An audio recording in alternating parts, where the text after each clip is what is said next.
Oke, bismillahirrahmanirrahim. Assalamualaikum warahmatullahi wabarakatuh.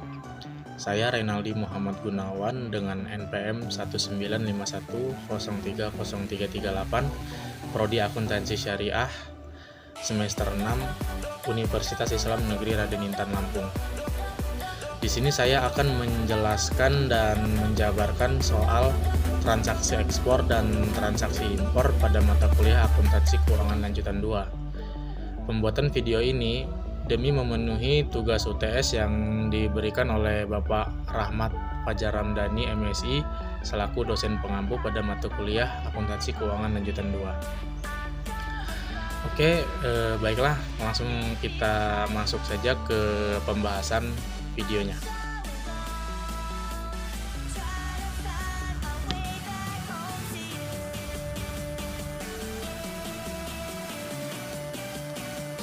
Oke, baiklah, ini pada soal 1 bisa kita lihat ya. Pada tanggal 1 April 2022, PT Mugiwara menjual jaket kepada pelanggan di Inggris sebesar 40.000 pound sterling dengan harga pokok 50% dari harga jual secara kredit selama 2 bulan. Berikut ini adalah nilai tukar per 1 pounds-nya terhadap rupiah. Bisa kita lihat.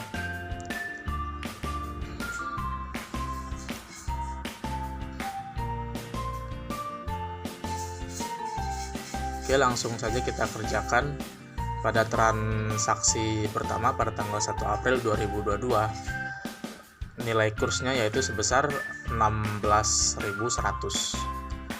dengan harga jualnya harga jualnya 40.000 pound sterling. Jadi langsung kita kalikan saja.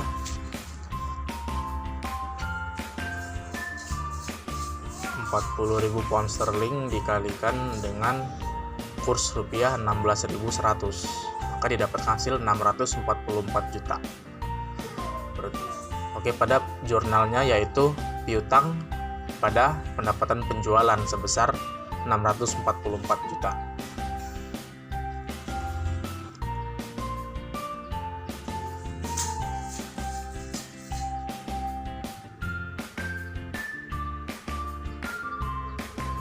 Nah, sebelumnya kan di soal bisa kita lihat yaitu dengan harga pokok 50% dari harga jual.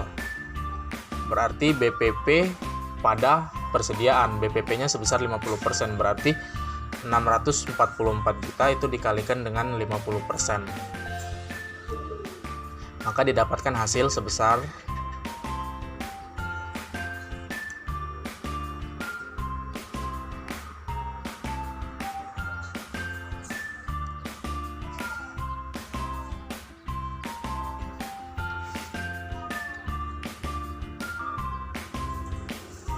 322 juta BPP pada persediaan.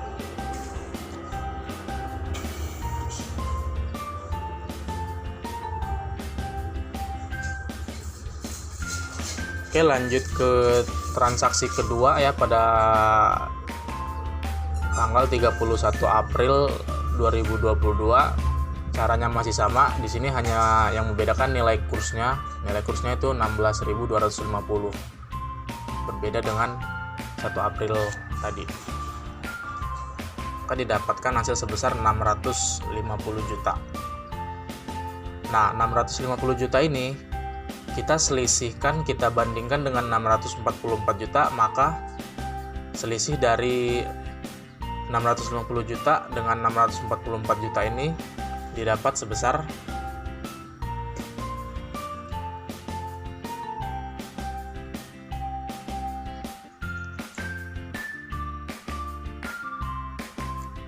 6 juta. Ini adalah keuntungan dari selisih kurs dari awal tanggal 1 dengan tanggal 31 April. Maka jurnalnya itu piutang pada keuntungan dari selisih kurs sebesar 6 juta.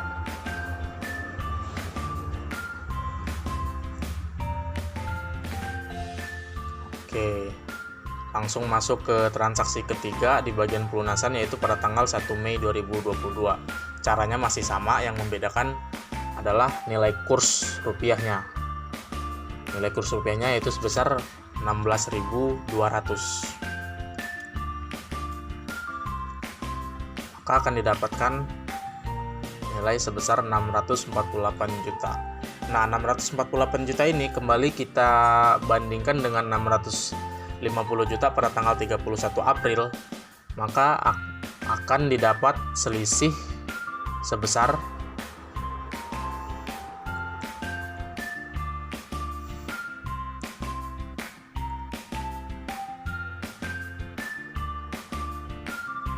minus 2 juta. Nah, ini adalah kerugian atau beban dari selisih kurs.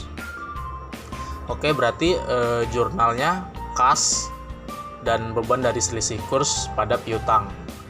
Kasnya sebesar 650 juta, beban dari selisih kursnya 2 juta. Maaf, harusnya kasnya 648 juta ya.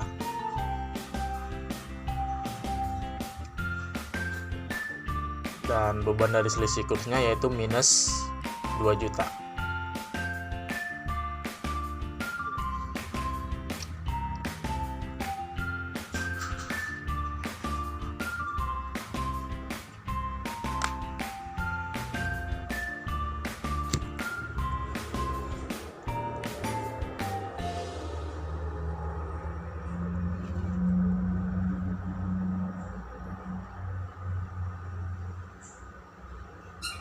Dengan piutang sebesar 650 juta.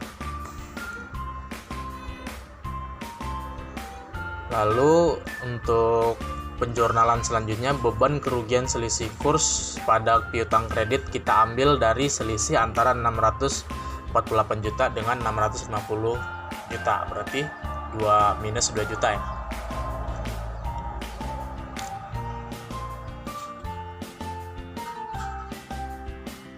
Dan untuk penjurnalan selanjutnya, kas pada piutang yaitu sebesar 648 juta.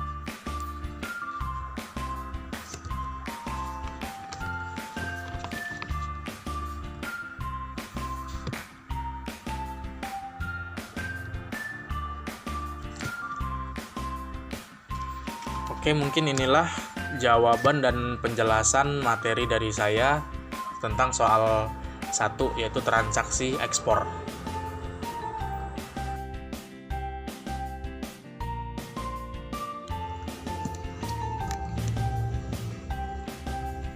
Oke, baiklah. Selanjutnya pada soal 2. Pada tanggal 10 Januari 2022, PT Akagami membeli laptop dari seorang agen di Cina sebesar 3 juta yuan secara kredit selama 90 hari. Berikut ini adalah keterangan nilai tukar yang berlaku. Oke, bisa kita lihat nilai tukar yang berlaku. Langsung masuk ke soal. Seperti biasanya, kita kalikan dulu antara 3 juta yuan dengan nilai kurs 2.350. Maka akan didapatkan hasil sebesar 7.050 juta. Nah, setelah itu langsung saja kita masukkan ke jurnalnya, yaitu 7.050 juta persediaan pada hutang dagang sebesar 7.050 juta juga.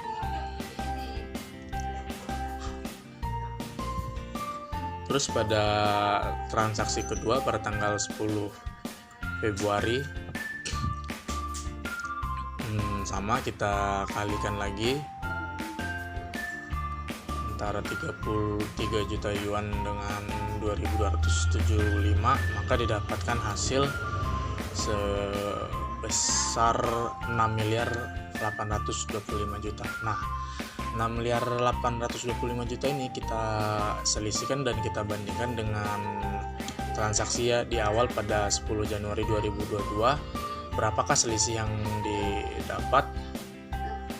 Yaitu sebesar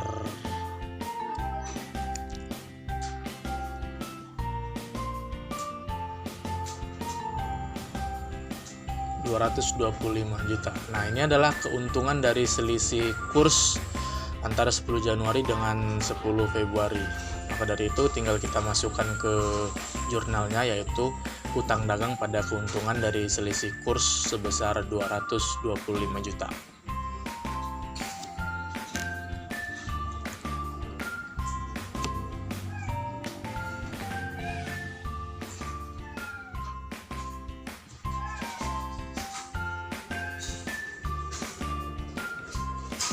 Oke, setelah itu kita masuk ke transaksi ketiga, yaitu 10 Maret 2022, masih dengan cara yang sama, yaitu 3 juta yuan dikali dengan nilai kurs yang berubah sebesar 2100.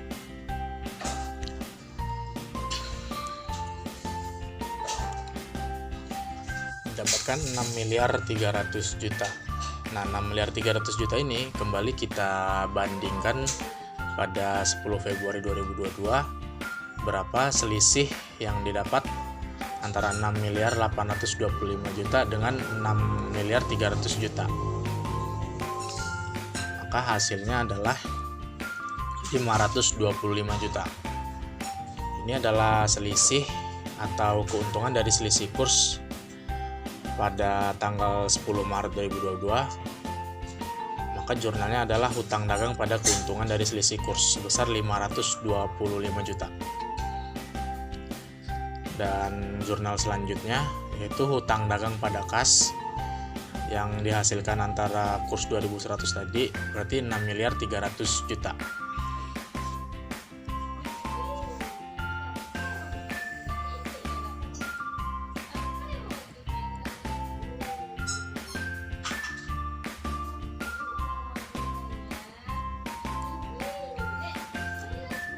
Nah, oke, inilah soal latihan soal kedua tadi yang kita kerjakan, yaitu transaksi impor.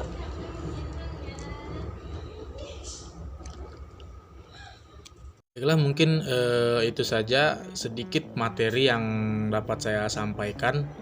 Apabila terdapat kesalahan ataupun kekurangan, saya mohon maaf, kepada Allah saya mohon ampun. Sebelum kita tutup, marilah kita membacakan doa kifaratul majelis. Subhanakallahumma bihamdika asyhadu alla ilaha illa anta astaghfiruka wa atubu ilaik. Saya akhiri, wassalamualaikum warahmatullahi wabarakatuh.